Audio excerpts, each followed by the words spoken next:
मगाशी एका वक्त्याने उल्लेख केला की राजवाड्यांच्या महाराष्ट्र धर्माच्या मांडणीचा प्रतिवाद राजाराम शास्त्री भागवतांनी केला आणि राजाराम शास्त्री भागवतांची महाराष्ट्र धर्माची मांडणी किती महत्वाची आहे, राजवाड्यांची मांडणी कशी ब्राह्मणी होती याचा लेख लिहून लिहून महाराष्ट्रावर मारा करणारे आणि लोकमान्य ते महात्मा अशी मालिका लिहिणारे आणि पुन्हा गरजा महाराष्ट्र असं लिहिणारे एखादे देहूकर सुद्धा महाराष्ट्र धर्माच्या विरोधी वागतात, एवढं भान आपण ठेवलं पाहिजे.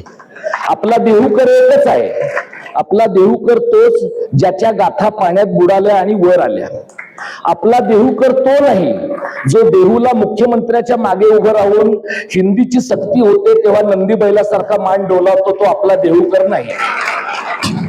त्यामुळे कोणाच्या बद्दल प्रेम दाखवायचं, आपल्या भावकीतलं आहे, आपल्या आडनावाचं आहे, आपल्यात होता, आपल्या गावात आहे, वाडेश्वरला चहा प्यायला भेटतो, या धंद्यावर माणसाचं महाराष्ट्र धर्मावरचं प्रेम ठरता कामा नये.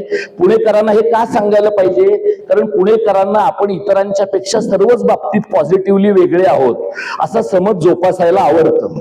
त्यामुळे मुंबईकरांचं असं आहे की मुंबईकर हे अत्यंतिक उपयुक्ततावादी लोक असल्यामुळे त्यांना कोणाचंच काही पडलेलं नाही. ते महाराष्ट्र धर्माच्या ऐवजी उद्या टांझानियन धर्म जरी त्यांच्या समोर कोणी मांडला तरी सुद्धा ते असं म्हणतील की सकाळ संध्याकाळच्या रेल्वेच्या प्रवासात हे मॅनेज होऊ शकणार आहे का.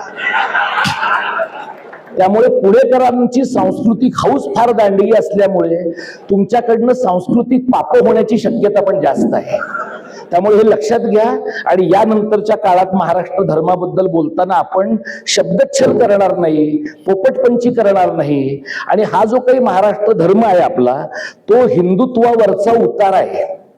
म्हणजे मार्क्सनं म्हटलंय की धर्म ही अफूची गोळी आहे. आपली अफूची गोळी गुजरातमधनं निघून युपीच्या मार्गे दिल्लीला गेलेली आहे. ही जी आपली अफूची गोळी आहे, या अफूच्या गोळीवरचा उतारा आपला आपण शोधायचा. हा उतारा गुजरातला शिकवण्याची जबाबदारी आपली नाही. हा उतारा कन्नड लोकांना सांगण्याची जबाबदारी आपली नाही.